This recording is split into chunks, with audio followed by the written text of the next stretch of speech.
Semuanya mendadak auto bahagia. Pakar transfer asal Inggris bocorkan klub besar Liverpool butuh gelandang baru. Tom Haye langsung terbang ke Inggris dan segera diumumkan jadi pemain baru jadi harapanku.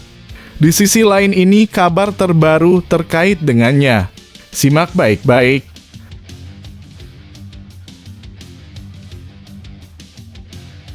Asisten pelatih baru STY langsung bawa Song Heung-min, striker utama Korea Selatan, jadi striker timnas Indonesia, sementara untuk bantu skuad Garuda hancurkan Arab Saudi dan Australia di kualifikasi Piala Dunia 2026 ronde ketiga jadi harapanku.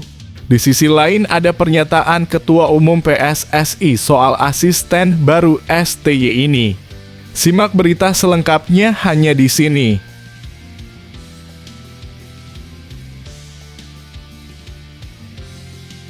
Masih ingat dengan Doan Van Hau, bek timnas Vietnam yang mainnya ngawur dan mencederai Evan Dimas hingga mau dihajar pemain timnas Indonesia. Sekarang nasibnya hancur lebur kayak begini. Semua fans timnas Indonesia auto ketawa ngakak terpingkal-pingkal mendengarnya.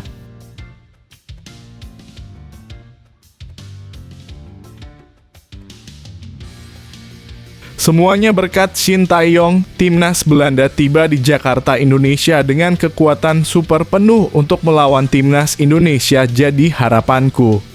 Dan bocoran jadwal pertandingannya sudah muncul. Tonton video ini sampai habis dan selesai ya guys. Biar kamu makin senang.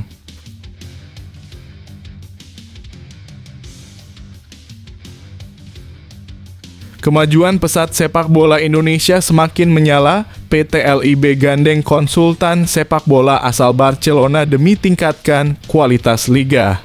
Begini kronologi sebenarnya.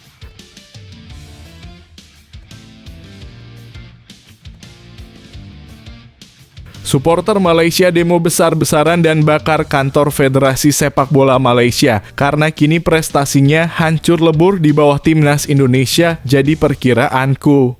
Di sisi lain ada pernyataan mengejutkan dari pihak Federasi Malaysia soal Merdeka Cup. Ini penjelasannya.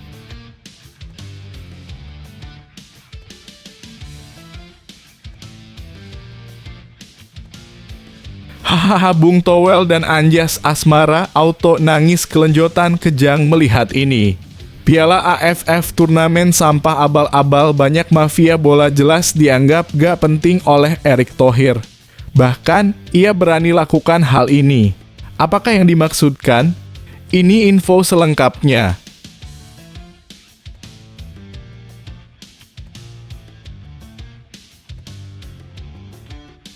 Detik-detik yang sangat mendebarkan jelang menjalani sidang FIFA, kiper timnas Indonesia Maarten Paes terpergok lakukan hal mengejutkan ini.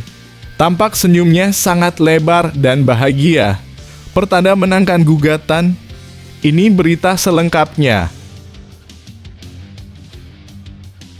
Sebelum video kita mulai, buat kamu yang mau beli jersey timnas Indonesia, caranya gampang banget. Kamu langsung hubungi nomor WhatsApp yang ada di gambar ini, atau bisa langsung klik link pembelian yang ada di deskripsi video ini ya. Mumpung lagi promo gratis ongkir ke seluruh Indonesia. Buruan sebelum kehabisan. Sebelum dimulai pembahasan, mohon bantuannya untuk subscribe channel ini, agar tidak ketinggalan info timnas Indonesia.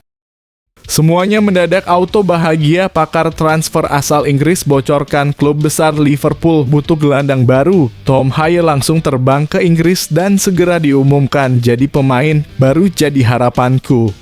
Di sisi lain ini kabar terbaru terkait dengannya. Simak baik-baik. Apakah gelandang timnas Indonesia Tom Haye menjadi incaran Liverpool di bursa transfer musim panas 2024? Menurut kabar terbaru dari pakar transfer Inggris, David Ornstein, opsi ini bisa saja menjadi kenyataan. Dalam tweet terbaru yang diunggahnya, Ornstein mengungkapkan bahwa Liverpool olah tahu yang akrab disapa The Reds sedang mencari gelandang dengan peran nomor 6 dalam kurung holding midfielder yang tidak bermain di Premier League. Liverpool berencana memperkuat skuad asuhan Arne Slot dengan merekrut pemain bernomor punggung 6 sebelum bursa transfer musim panas 2024 ditutup. Jelas David Ornstein. Seperti yang dikutip oleh OKZone dari akun X-nya, David_Ornstein. Liverpool sedang mengejar gelandang yang saat ini tidak berkompetisi di Premier League. Posisi ini dianggap sebagai prioritas utama Liverpool, tambahnya. Pasca pensiunnya Thiago Alcantara, Liverpool kehilangan salah satu pemain kunci di lini tengah. Walaupun mereka sudah memiliki Wataru Endo, Ryan Gravenberch, Alexis Mac Allister, dan Curtis Jones, pelatih baru The Reds, Arne Slot, tampaknya belum puas dengan komposisi yang ada. Dengan Tom Hay kini berstatus tanpa klub setelah kontraknya dengan SC Heerenveen berakhir, apakah dia bisa menjadi solusi yang dicari Liverpool? Bagaimana menurut kalian? Apakah Tom Hay cocok untuk mengisi posisi vital di lini tengah Liverpool? Berikan pendapat kalian di kolom komentar.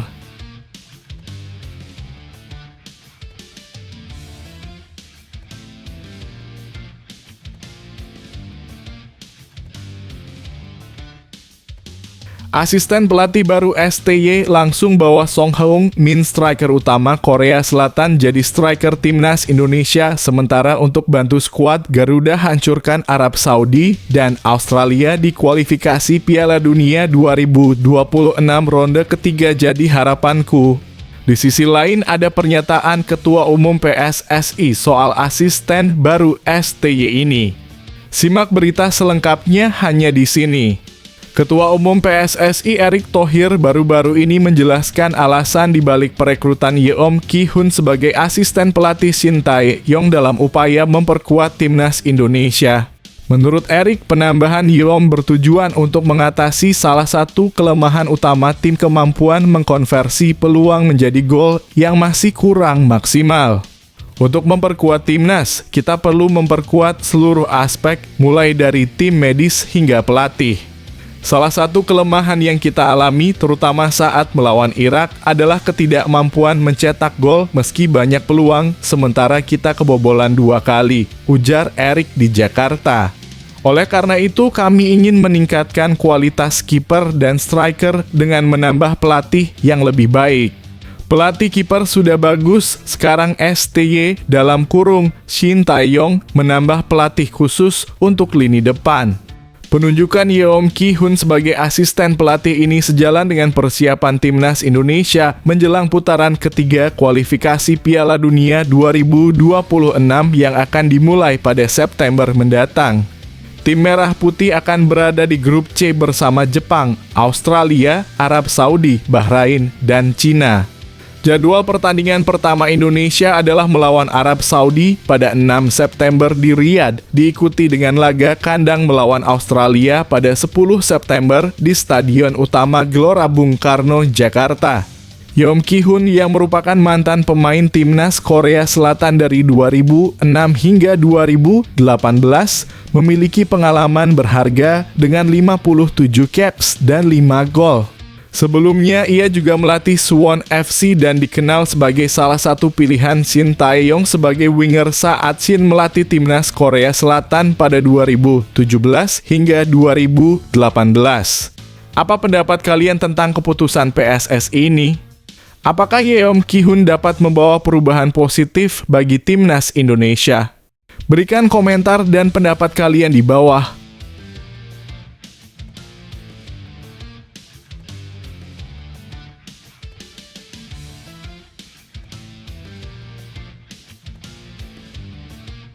Masih ingat dengan Doan Van Hau, bek timnas Vietnam yang mainnya ngawur dan mencederai Evan Dimas hingga mau dihajar pemain timnas Indonesia. Sekarang nasibnya hancur lebur kayak begini. Semua fans timnas Indonesia auto ketawa ngakak terpingkal-pingkal mendengarnya. Kegelisahan Doan Van Hau yang sempat menjadi musuh masyarakat Indonesia setelah insiden dengan Evan Dimas kini semakin mencuat. Setelah CAHN FC, klub yang dibelanya mendatangkan pemain baru untuk posisi bek kiri, Van Hau mendapati dirinya terancam tersingkir. Meskipun CAHN FC mengklaim penambahan pemain baru adalah bagian dari rencana mereka, Bukan untuk menggantikan Van Hau, situasi ini jelas membuatnya cemas. Dengan cedera yang belum kunjung sembuh, Van Hau menyadari bahwa masa depannya di klub sedang terancam. Namun, ia tidak menyerah begitu saja.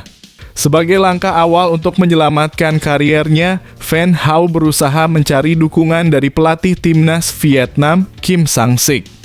Menurut laporan dari VOV, Van Hau berkomitmen untuk sembuh dari cederanya dalam waktu dekat, meski ia belum bisa langsung kembali ke lapangan pertandingan.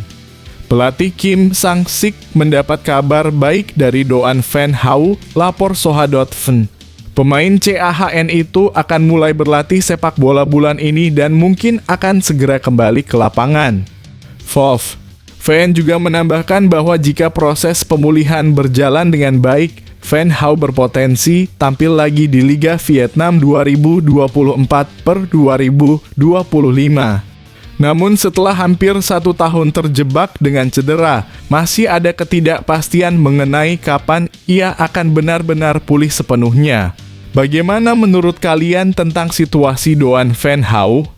Apakah ia bisa bangkit kembali dan membuktikan kemampuannya di lapangan?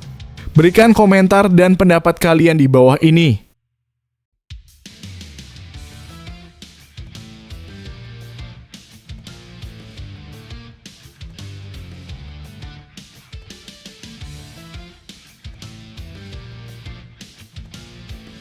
Semuanya berkat Shin Tae-yong, timnas Belanda tiba di Jakarta, Indonesia dengan kekuatan super penuh untuk melawan timnas Indonesia jadi harapanku.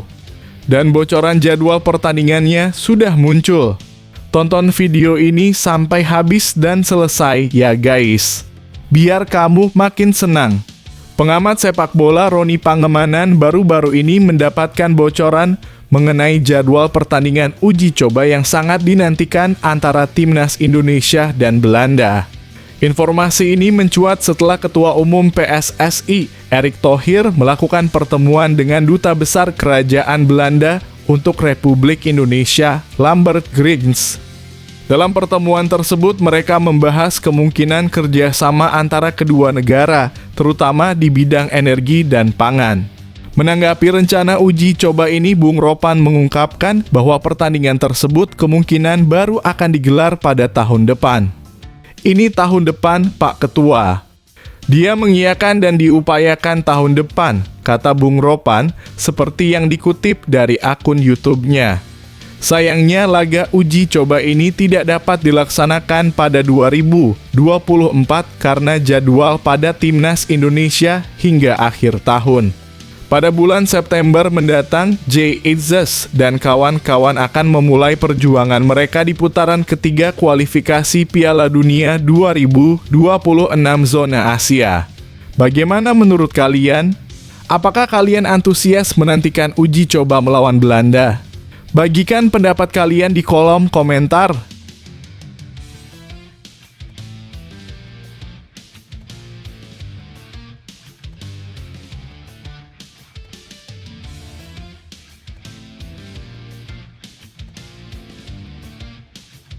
Kemajuan pesat sepak bola Indonesia semakin menyala. PT LIB gandeng konsultan sepak bola asal Barcelona demi tingkatkan kualitas liga. Begini kronologi sebenarnya. PT Liga Indonesia baru dalam kurung PT LIB baru saja mengumumkan kerjasama dengan Ekono, konsultan sepak bola ternama dari Barcelona dalam upaya meningkatkan kualitas Liga 1 2024 hingga 2025. Direktur Utama PT LIB, Ferry Paulus, menjelaskan bahwa kolaborasi ini bertujuan untuk membawa Liga Indonesia ke level yang lebih tinggi di Asia. Ferry Paulus mengungkapkan harapannya agar kerjasama ini dapat memajukan liga lokal dengan target PSSI untuk mencapai ranking kedua di ASEAN dan posisi 1215 di tingkat Asia. Kami memang merancang proses untuk mencapai ranking kedua di ASEAN dan 12 hingga 15 di Asia, jelas Ferry. Dia menambahkan bahwa PT LIB telah menyiapkan peta rencana perbaikan kualitas Liga Indonesia untuk 4 hingga 5 tahun ke depan dengan harapan klub-klub akan mengikuti upaya improvisasi ini. Kami akan capai target ini dalam roadmap 4 hingga 5 tahun ke depan. Roadmap itu harus dilakukan dengan improvement kepada klub, tambahnya.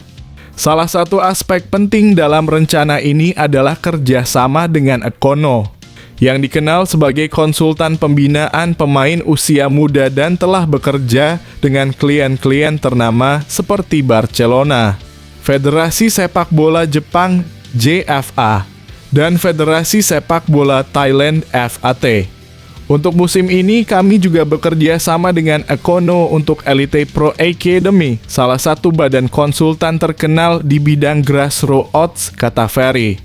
Ferry juga menjelaskan bahwa pelatih-pelatih di akademi akan disinkronkan dengan program Ekono.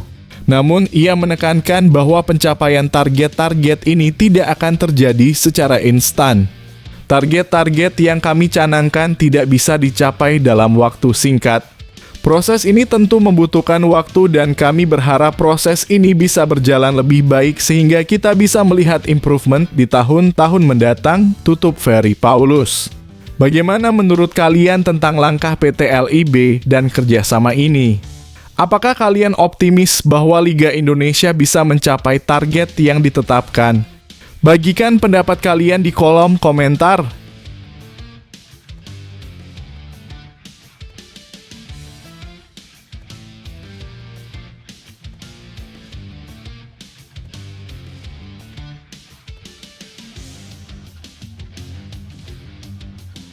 Supporter Malaysia demo besar-besaran dan bakar kantor Federasi Sepak Bola Malaysia karena kini prestasinya hancur lebur di bawah timnas Indonesia, jadi perkiraanku. Di sisi lain ada pernyataan mengejutkan dari pihak Federasi Malaysia soal Merdeka Cup. Ini penjelasannya. Di edisi Piala Merdeka 2024 kali ini, Asosiasi Sepak Bola Malaysia dalam kurung FAM menargetkan gelar juara untuk skuad Harimau Malaya. Target ambisius ini diungkapkan oleh Wakil Presiden FAM, Mohd Firdaus Mohamad, yang juga menjabat sebagai Ketua Panitia Kompetisi. Dalam jumpa pers usai pengundian Piala Merdeka 2024 di Wisma FAM, Firdaus menyatakan bahwa Harimau Malaya tidak punya alasan untuk tidak meraih gelar juara pada edisi kali ini. Tentu saja dalam Piala Merdeka kami memasang target sebagai juara, ujar Firdaus. Kami telah menargetkan gelar juara selama bertahun-tahun, sehingga tidak ada alasan bagi kami untuk tidak mencapainya kali ini, tambahnya.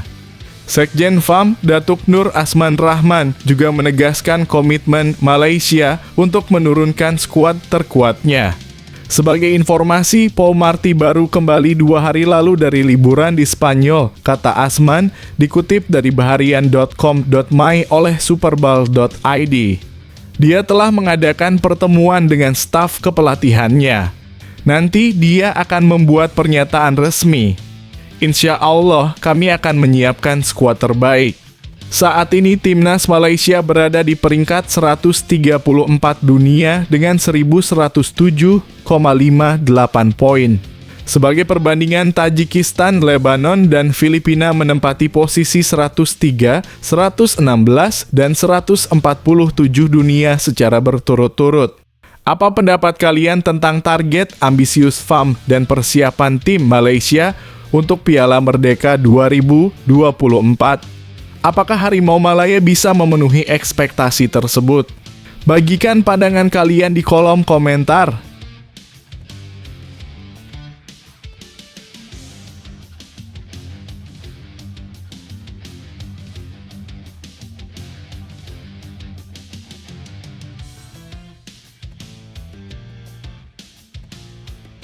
Hahaha, Bung Towel dan Anjas Asmara auto nangis kelenjotan kejang melihat ini. Piala AFF turnamen sampah abal-abal, banyak mafia bola jelas dianggap gak penting oleh Erick Thohir.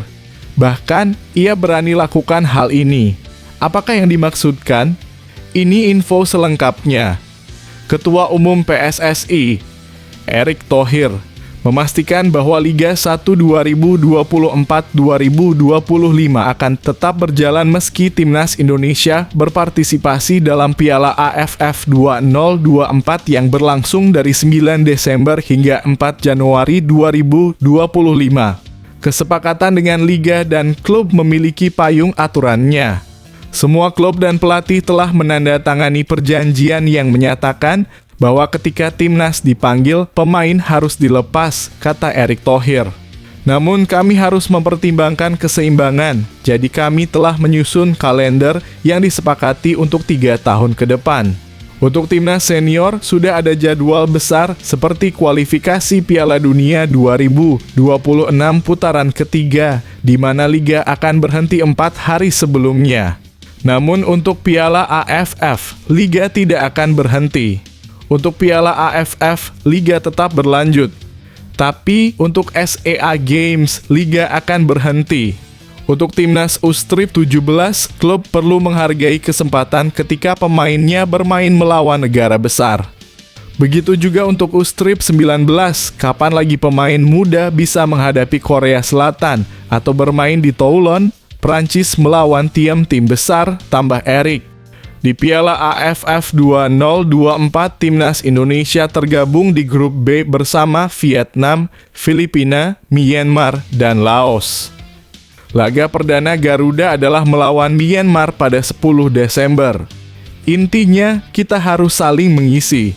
Ini bukan soal siapa yang menang atau kalah, tetapi bagaimana kita bisa menghasilkan pemain berkualitas yang dapat berkontribusi baik untuk klub maupun timnas, ujar Erick Thohir menutup penjelasannya. Bagaimana menurut kalian tentang keputusan ini? Apakah menurut kalian Liga 1 dan Piala AFF bisa berjalan bersamaan tanpa mengganggu kualitas masing-masing? Bagikan pendapat kalian di kolom komentar.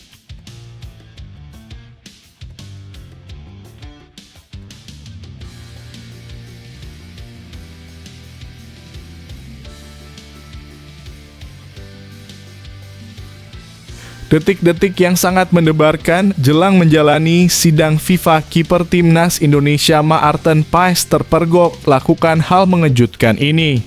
Tampak senyumnya sangat lebar dan bahagia. Pertanda menangkan gugatan. Ini berita selengkapnya. Calon pemain Timnas Indonesia Maarten Paes tetap bisa tersenyum lebar menjelang sidang di Pengadilan Arbitrase Olahraga (CAS). Maarten Paes tengah berjuang untuk mendapatkan izin membela Timnas Indonesia di kualifikasi Piala Dunia 2026 zona Asia dengan sidang dijadwalkan berlangsung pada 15 Agustus 2024 mendatang. Meskipun menghadapi sidang penting, Maarten Paes tampak tidak tertekan. Selama jeda MLS, ia memanfaatkan waktu luangnya dengan cara yang menyenangkan. Baru-baru ini Paes bersama rekan setimnya di FC Dallas, Petar Musa, menjadi tamu di pertandingan MLB antara Texas Rangers dan Astros pada Selasa (6 Agustus 2024). Kami bangga bisa melihat juara dunia bermain di sini untuk mewakili FC Dallas dan kami berharap menikmati pertandingan indah malam ini, ujar Maarten Paes. Pada acara tersebut, Maarten Paes dan Petar Musa berkesempatan untuk melakukan lemparan pertama (first pitch) di lapangan. Ini adalah kali kedua Maarten Paes melakukan first pitch. Sebelumnya, ia juga pernah melakukan hal yang sama pada September 2023 lalu.